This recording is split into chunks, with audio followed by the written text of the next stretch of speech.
So let's talk about William Bradley because, all right, we'll give you that, Brother Wesley. I mean, but bruh, ain't it still the case? Wasn't he a lieutenant? Are you saying that he wasn't a Muslim from Temple number 25? No, I'm not saying that. He was a lieutenant, wasn't he? At one time. And he shot Malcolm with the shotgun. Right? Apparently so. So I don't get your point, Brother Wesley. Then what then is the point? How is what you showing of the era of Netflix, how does that exonerate the Nation of Islam from the murder of Malcolm X? Being that the charge against the Nation of Islam hangs on William Bradley.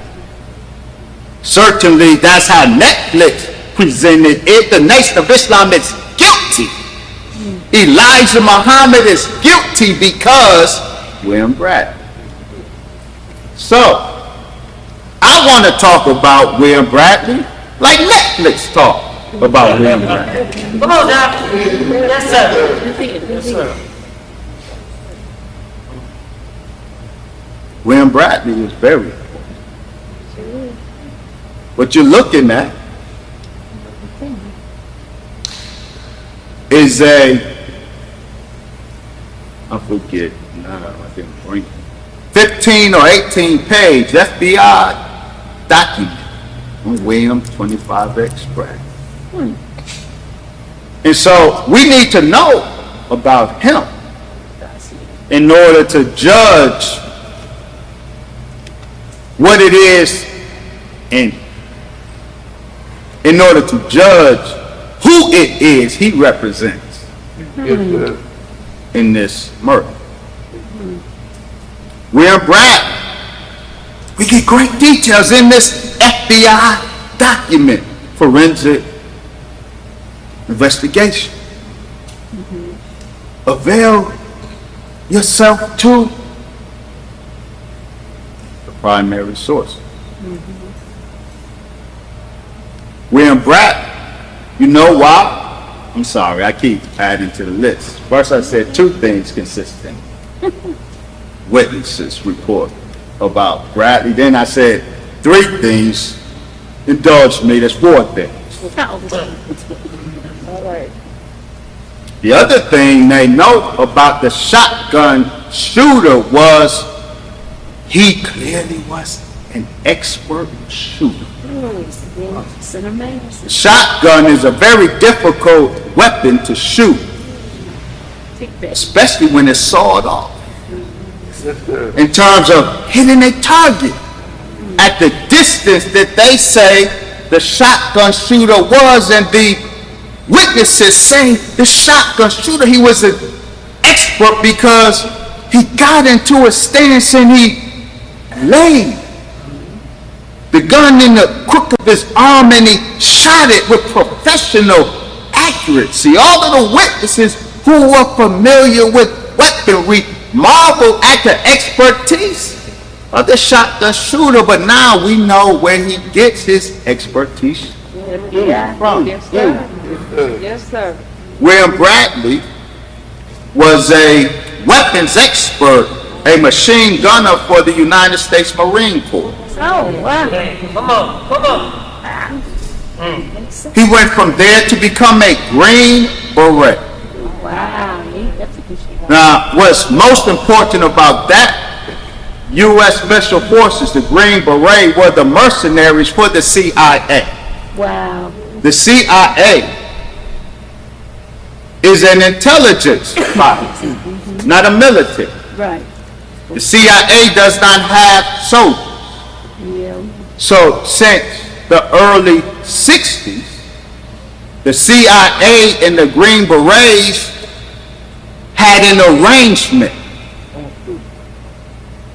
U.S. Army Special Forces or Green Berets, when the CIA wanted to execute a murder, an assassination.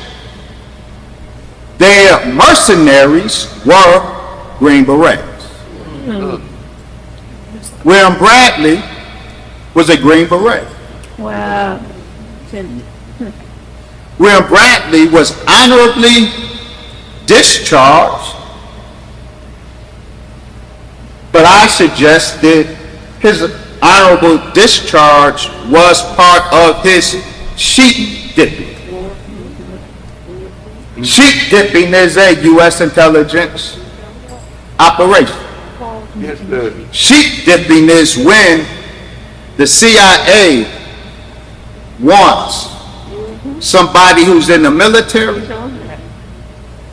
The CIA wants to use them to engage in a domestic covert operation as a civilian. So in order to convert that soldier into a civilian for the purpose of a specific covert operation, the CIA sheep dips them. The language comes from the process that farmers engage in, a bath of chemicals. They dip a sheep in, a literal sheep, in order to rid the sheep of pests and all of that. And when the sheep comes out of that bath, it's sheep dip. As an intelligence operation, a military man is sheep dipped by creating a false discharge. Right. He's not actually discharged. His file is transferred to another office, his actual file. He's still an active military member. His file is transferred into a hidden location. Only those who are aware of his CIA operation has access to. A cover story for why he was discharged is created, and he's presented as a civilian. Now, usually, for example, Lee Harvey Oswald, who in this case was not the shooter of JFK, he was the designated patsy, like Talmadge Hare was. But I'm maybe a little confused. You just said Lee Harvey Oswald didn't shoot at the president. Talmadge Hare did shoot. Yeah. Sirhan, who shot at Robert Kennedy. The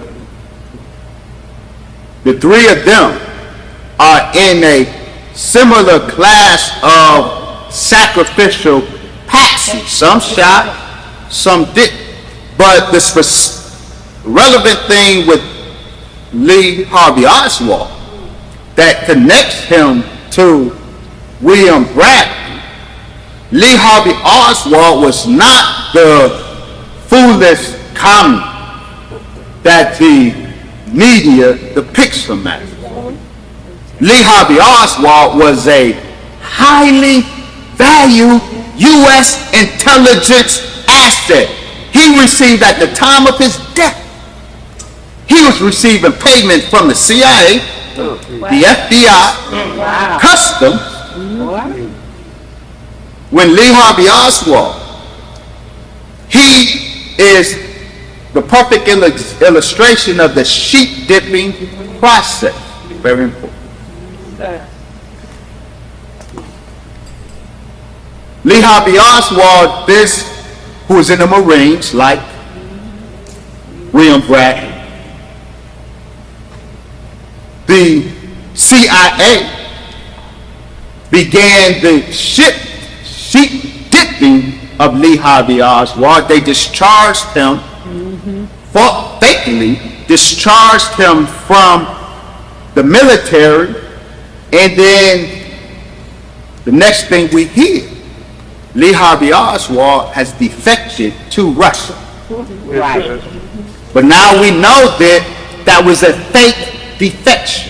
Right. The Office of Naval Intelligence sent Lee Harvey Oswald to Russia under a fake defector program. This was part of the sheep dipping, making Lee Harvey Oswald a communist because he was selected to be the kamikaze in the assassination of the president, which they hoped would trigger a war with Russia and with Cuba. Wow. JFK's assassination was a false flag operation. They made it look like communists killed Kennedy. Like the assassination of Malcolm X was a false flag operation. They made it look like the Nation of Islam killed.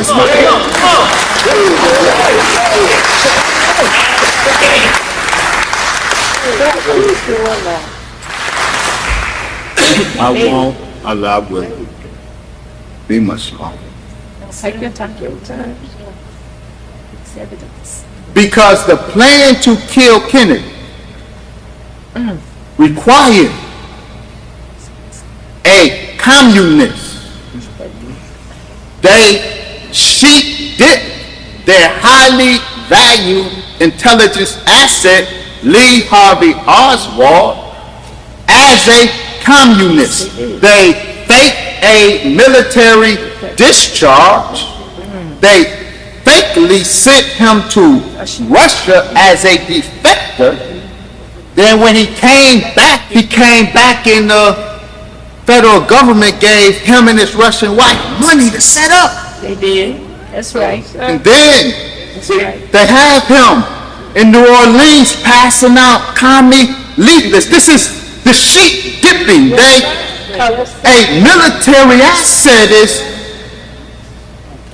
moved into civilian life attached to a cause that the government wants to use in a covert op. In this case, the cause was communism. Right. Yes, sir. So Lee Harvey Oswald was sheep dipped as a communist. Do you follow? Yes, sir. Yes. William Bradley, a Marine Corps weapons specialist. William Bradley, who? A Green Beret. William Bradley, who the Marine Corps evaluated him and determined him to be an upstanding character. And when he was initially discharged in '52, it was recommended that he re-enlist. That's how upstanding a U.S. Marine William Bradley was. But then he's officially discharged in '53, and the next thing we hear about this upstanding Marine, he's committed robberies in the city of Newark. See, the civilian, he's building a civilian legend. This is what's called in intelligence jargon. Your personal, your civilian cover story is your legend. Wow. So he's going around New York, this upstanding Come on, man. Marine is now robbing folks in petty robberies. He's getting arrested, he's building a record. Then he joins the temple in Newark. And from day one, as this 15, 18 page FBI document reveals, from the day he entered the mosque, it was reported to the FBI. Wow. Every single of the over 100, every individual Nation of Islam event he attended, they recorded it. Okay. They are They may say. following that man's That's right. activity in this civilian, Man. the sheep dip civilian covert operation. He becomes a lieutenant in the mosque. This is true. Yes, sir. But he wasn't that on February 21st, Right. 1965. Now, That's not. there's certain aspects of this false narrative that really depends on us not even doing simple thinking. Everybody knows the Nation of Islam. Look at every brother with a bow tie in it and straight tie, but you know to be with us. Look at him. Just take a second. Look all around. Look all around. Take those of you who have a mask on, just do me a favor for a quick second. Come on. Just take your mask off. Look at every single. Look like this. There's a lot of FOI in here. That's right. What do you notice besides the bow tie and the suit? What do you notice is characteristic of every single male member of the Nation of Islam that's in this place today? Clean shave. Ain't no beard in the house.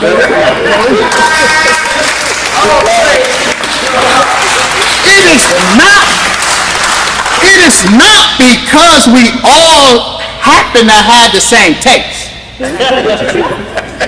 It's because the beard is religiously prohibited in the Nation of Islam.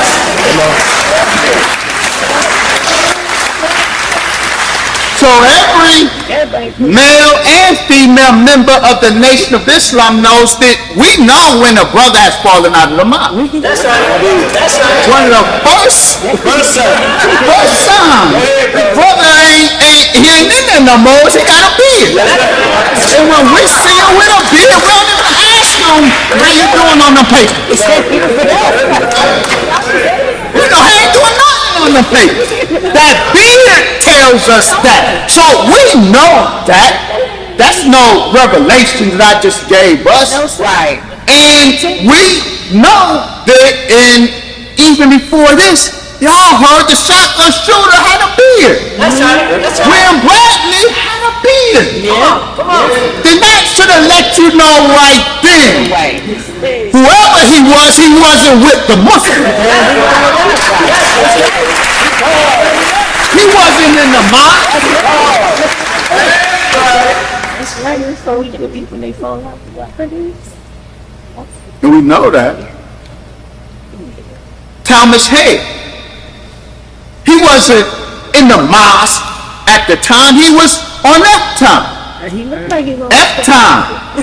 For those of you who don't know, when you commit an infraction in the Nation of Islam, depending on the nature of it, the severity of it, you can be given C time, Teach. or you can be given F time. Yes, it's true. C time is more like a probation, for example.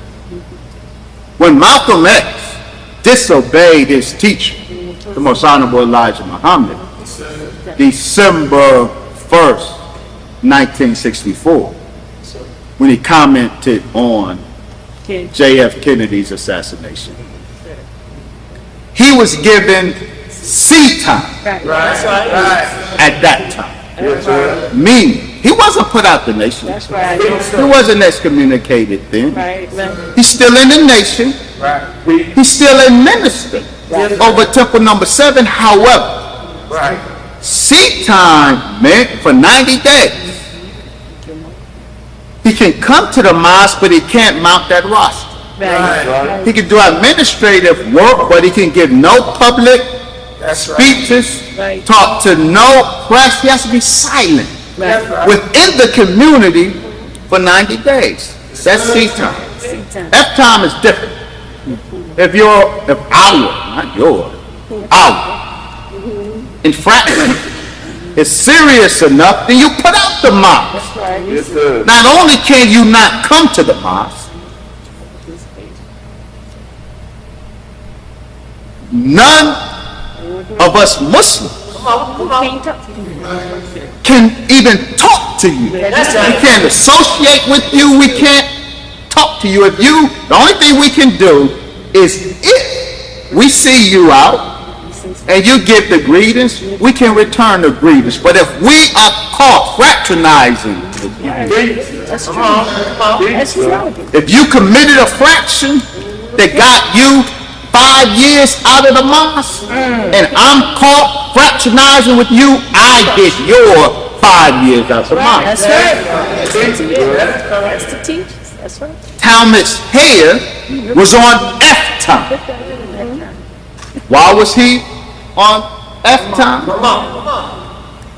Because he was a zealot. He was so zealot, he put hands on an F-O-I. And that's a serious enough infraction to be given F time. Oh, yes. William Bradley did too. Oh, And we learn in this very important FBI document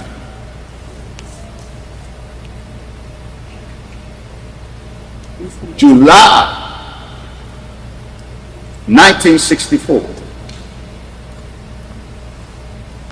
A meeting was held on our Wednesday night. The Nation of Islam, we meet on Wednesday nights as well as Sunday, but there's something particular about Wednesday nights normally. Wednesday night is our law night. That means after the lecture and the lost found are dismissed, the Muslims stay behind, and if there's any seed time to be given, it's given. If there's any F time to be given, it's given. And on this Wednesday night in July 1964, Minister James of Newark, he put 20 members of the FOI out. And Lieutenant William 25X Bradley's case came to him. Wow. What was his case? He did the same thing Thomas Head did. And we read about the proceeding of that law night. James is reading the report of his infraction. William chases an FOI, Lieutenant William, and another FOI chase in their car another FOI. They run into a tow and it slows the fleeing brother down, stops him for a second. Lieutenant William jumps out of the car, runs to the brother's car. The brother tries to take off. William grabs the FOI out of the moving vehicle and beats him. This case was adjudicated on that same law night. This is why we find William Bradley with a full beard February 21st, 1965. He was no lieutenant. He was busted. That's right.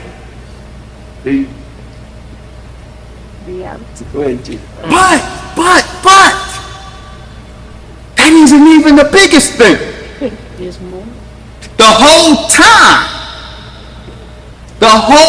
time we now know and can confirm based on two eminently credible witnesses, the whole time William was a government asset, specifically through the NYPD's. He worked with the NYPD's bossy unit. How do we know that? Oh, that's kind of dull. I don't think y'all got what I said. William Bradley was a cop. Yes, sir. An undercover cop. Yes, sir. But not just a regular cop. Bossy cop.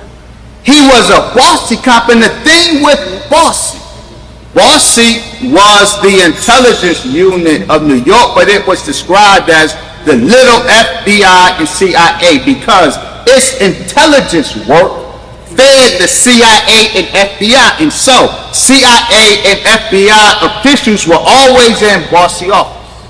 Yes, sir.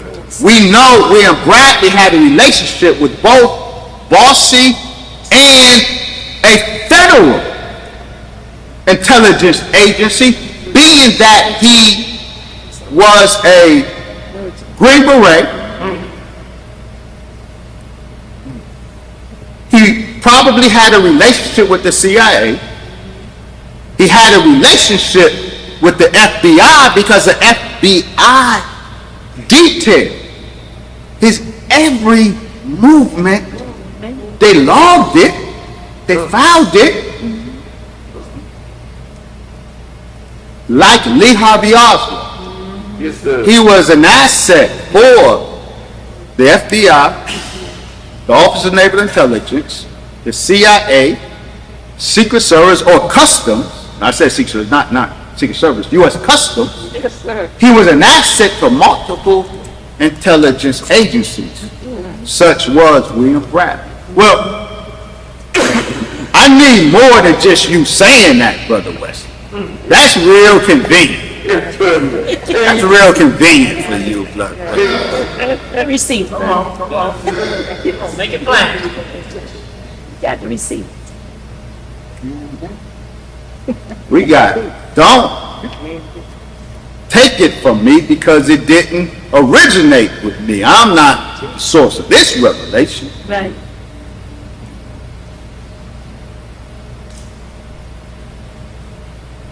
It's such that it is a crime of omission that it is not in Netflix. This is my point. Because this fact was known at the time Netflix produced its documentary. And I happen to know Yes, sir. that part of this information, at least, was given to the producers of Netflix, and they refused to include it. For example, that white boy with the prosthetic nose in the middle. Very important. Yes, Roland Shepard. Roland Shepard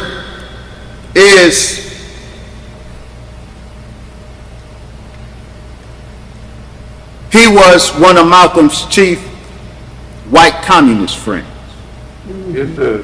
When Malcolm spoke at the militant forum of the Socialist Workers' Party, the young Roland Shepard did the security for him.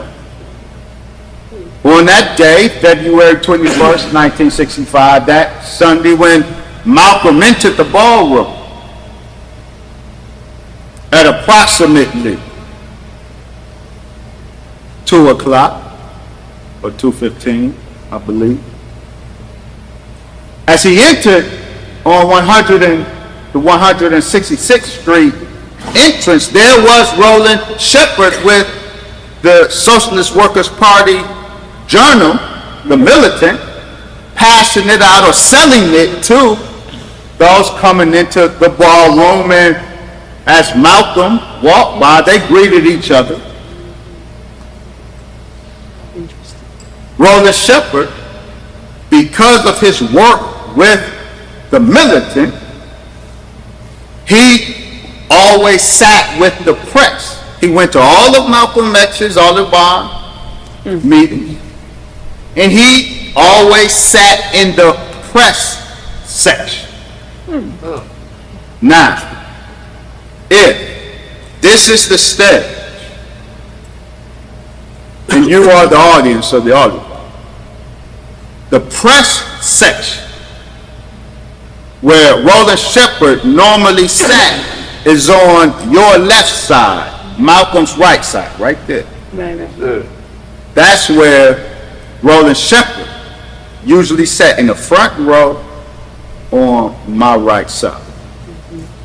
When Roland Shepherd finished hawking his wares, he entered and went to take his normal seat where the press sat, right there.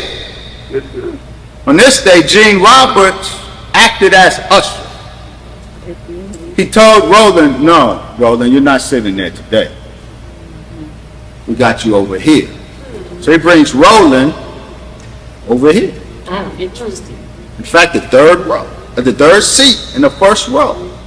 Roland says, well, okay, they must have VIPs here today. Yes, sir. Yeah. So as he sits down, he's curious why he can't sit in his seat. I'm sorry. My hand movement gave a false impression. He came in, the entrance and down the center. Gene Roberts met him in the center aisle and said to him as he was going to go to his seat on my right side. Gene Roberts said, Roland, you're not sitting in your seat today. And he ushered him over here. And as Roland sat, he wanted to know why he couldn't sit in his regular seat. He wanted to see what VIPs had unseated him. Yes, sir. So he looks over, he sees no white people, but he sees around his seat this big, burly, his words, black dude with a full beard who has a blue-gray coat on. Roland didn't know who he was. He had never seen him before. So he just took his seat. A few minutes later, the drama, the final act begins. The final act is the code name that the government gave the assassination of Malcolm X. Just like the code name for the assassination of JFK was the big event. So the covert operatives who were a part of that operation, when they would discuss it, they would refer to it as the big event. In Dallas, the big event. The code name for the government hit on Malcolm X was the final act. Wow. There was a final act because there was a previous act. The previous act was, they called it the Big Bang. That was the bombing of this house. We get Wow. a week before. See, Tom.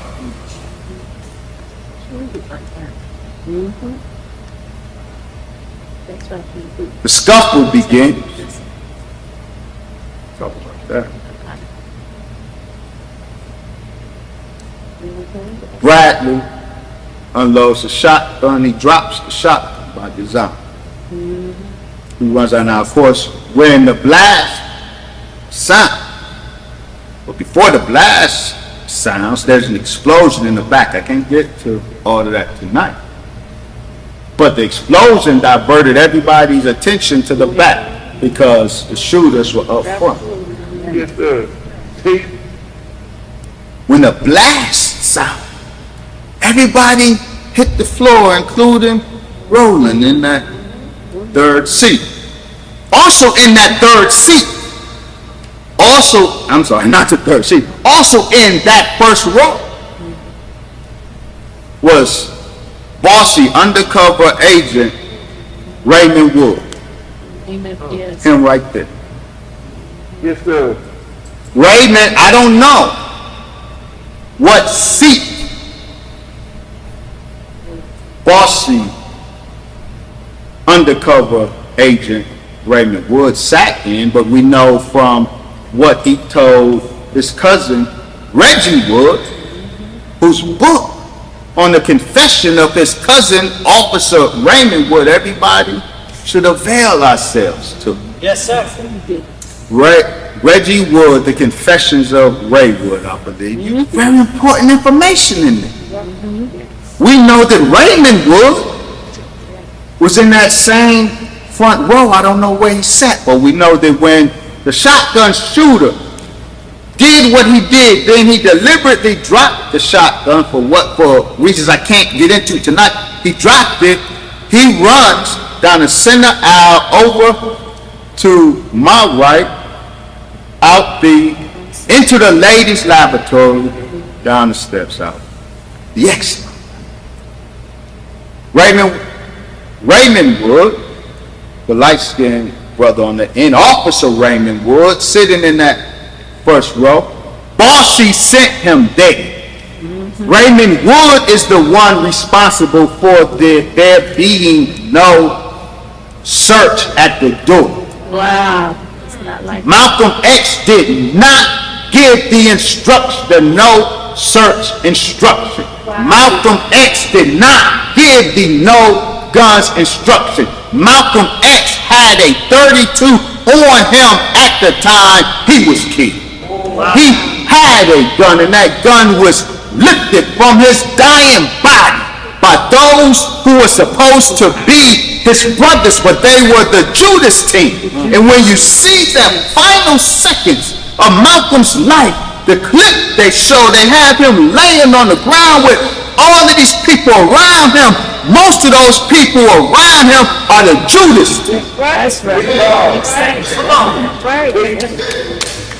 Yes, sir. Yes, sir. That's right. That makes sense. Right. The reason the shooter team could get in the front door of the Autobahn with their weapons is because there was no door security. The reason there was no door security is because this brother, Raymond Wood, Officer Raymond Wood, was instructed by boss to target the officer of Malcolm X's door detail, Khalil Said, a young black Arab from Libya, a revolutionary brother. He was over Malcolm's door security detailing because the NYPD needed to strip Malcolm of his security.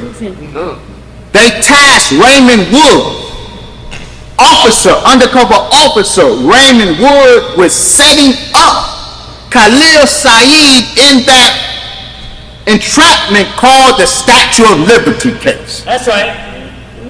They were supposed to be all the Malcolm soldiers were supposed to be armed that day, but the arms that were going to be used that Sunday were at the residence of Khalil Said.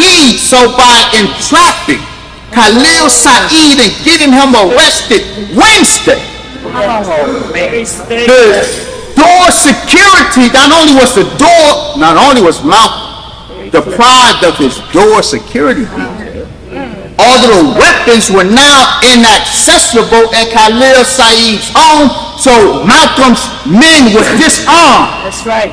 Malcolm ain't do that. The FBI working through Bossy did that. So Raymond Woods, after he successfully completed that task of security stripping out by setting up Khalil Said to get arrested, his commanders instructed him to go to the Autobahn that Sunday. He sat in the front row. William Bradley is over there. When he does this deed, he drops the weapon, he runs out. Officer Raymond Wood,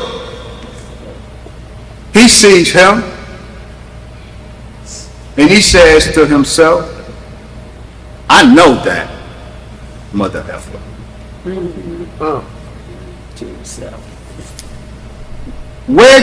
How do you know him, Officer Raymond Wood?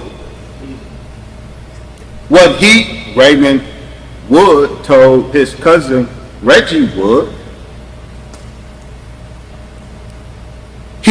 Raymond Wood, Officer Raymond Wood, saw William at the New York City Police Department, and they caught eyes. Now you got to understand how Bossy works. I have Officer Tony Bowser's book account. I have the commander of that operation, Anthony Ulasewicz, his account. They both are real clear. The black undercover Bossy agents, none of them knew each other. Wow. They kept them unknown to each other. The regular police department had no idea Gene Roberts was a bossy agent. Had no idea Raymond Wood was a bossy agent. Had no idea William Bradley was a bossy agent. Wow. We're going to go further than that. And the agents did not know each other. This was operational so that the intelligence that each provided didn't contaminate each other. So Ray said to his cousin Rick, when he saw him, I know that. I saw him. The only time the operatives are in a police station, they can never carry their bags, they can never show up at the police station except they are arrested. Right, right. So every time Raymond Wood was at the police station, New York police station, he was arrested Right. as part of the couple. And so he's at the New York police station as an undercover officer arrested for an operation. He sees William Bradley at the police station too. After the final act occurs and Malcolm is executed, we know William Bradley was a little bit higher than a bossy agent. We know that. We know he was an intelligence agent connected to the NYPD, but we know he was higher than that. How do we know that? That's where we go back to our commie white friend, Roland Shepard. So now, Roland Shepard, he hits the ground, like most do. He don't see much right then. See, he didn't have much to tell the police, but they called him. No, I'm sorry, they didn't call him until Roland Shepard responds to a newspaper article that said Malcolm X, with all of his hate writing, he gets killed by totally black men in a totally black crowd. Roland objects, said, no, me and other whites were there. So he writes the newspaper and says, I was there. So because of that, the NYPD calls him to come in for a statement. He goes into the Manhattan station to give his statement. The Irish police officers put a spread of photos before Roland and asked him, who do you recognize? He recognized some of Malcolm's people, but he also recognized that dude that took his seat. He sees him in a lineup. And so now he's a bit confused because dang, they got Malcolm's people in here. I know him. Like you got. So he needs time to think about what he's going to tell them. So he buys himself time by saying to the police, well, I got to use the bathroom, may I? They allow him to go to the bathroom. As he goes to the bathroom, he goes, use the bathroom, he's coming out. The burly black bearded dude that took his seat, who was in the photo lineup that was just presented to him, he passes him in the New York police station, now not posing as a criminal arrested. He's walking around with authority, going in the office as if it was his own office. Wow.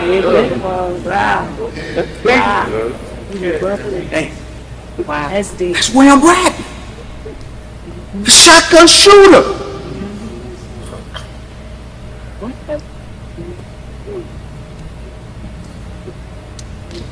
William Bradley did not do what he did as a zealous Muslim. William Bradley did what he did as a U.S. intelligence operative. Yes, sir. That's right. You say it. That's right, sir. That's right.